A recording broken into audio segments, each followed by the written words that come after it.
we normally are skeptical about selling to the high net worth individuals because we feel they have so much money.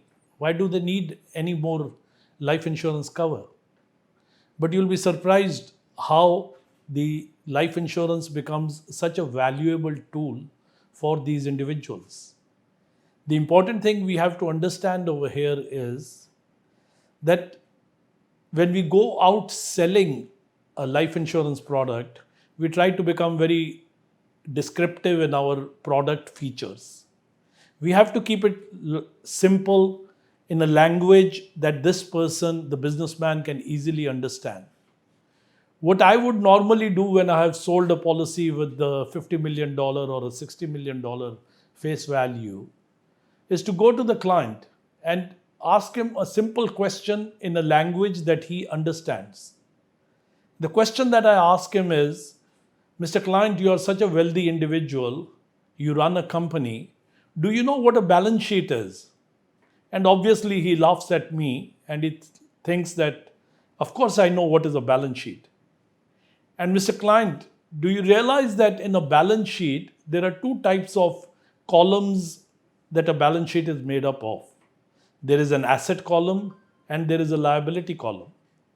The asset is what you own and the liability is what you have to pay to the others. It could be the banks, it could be anybody.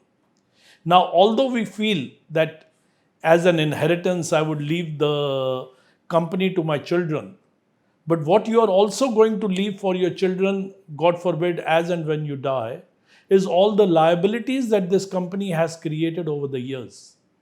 So that what your children are going to get is not all assets only. They are going to get the liabilities minus assets. Now, Mr. Client, if I can show you today a way that you can take care of all your liabilities in one single shot and leave only the assets for your family so that when you pass away, the children do not have to spend the next 15 or 20 years trying to clear off the company liabilities before they can see the assets with them.